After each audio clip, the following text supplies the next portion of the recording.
আজ বিশ্ব পরিবেশ দিবস। আমাদের পৃথিবী আমাদের দায়িত্ব। এই প্রতিপাদ্যে সারা দেশের মতো রাজধানীতেও পালিত হলো বিশ্ব পরিবেশ দিবস 2025। আজ সকালে ঢাকা 13 আসনের জাতীয়তাবাদী শিক্ষক পরিষদের পক্ষ থেকে একটি বর্ণাঢ্য র্যালি বের করা হয়। র্যালিতে প্রধান অতিথি হিসেবে উপস্থিত ছিলেন বিএনপি চেয়ারপারসনের উপদেষ্টা ও বিশিষ্ট রাজনৈতিক ব্যক্তি আব্দুস সালাম। এছাড়াও র্যালিতে অংশ নেন দলীয় নেতাকর্মী, পরিবেশ সচেতন নাগরিক এবং বিভিন্ন শ্রেণী পেশার মানুষ।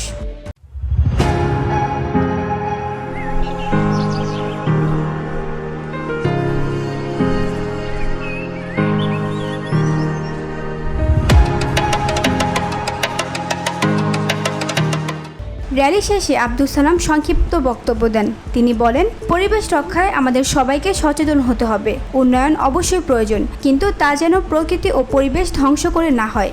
পরিবেশ দূষণ আজকে আমাদেরকে দূষিত করে চলেছে এবং এই পরিবেশকে যদি আমরা রক্ষা করতে না পারি, তাহলে বিশেষ করে বাংলাদেশ ভৌগোলিকভাবে যেখানে অবস্থান করছে, আগামী 2-1 যুগের মধ্যে কিন্তু আমাদের সংকটের মধ্যে আমরা পড়ে যাব। তাই আমরা বলবো যে আমাদের এই পরিবেশকে আমাদের রক্ষা করতে হবে। তিনি আরও বলেন, গাছ লাগান, পরিবেশ বাঁচান। এই বার্তা এখন শুধু স্লোগানে সীমাবদ্ধ নয়, এটি হওয়া উচিত আমাদের প্রতিদিনের অভ্যাস।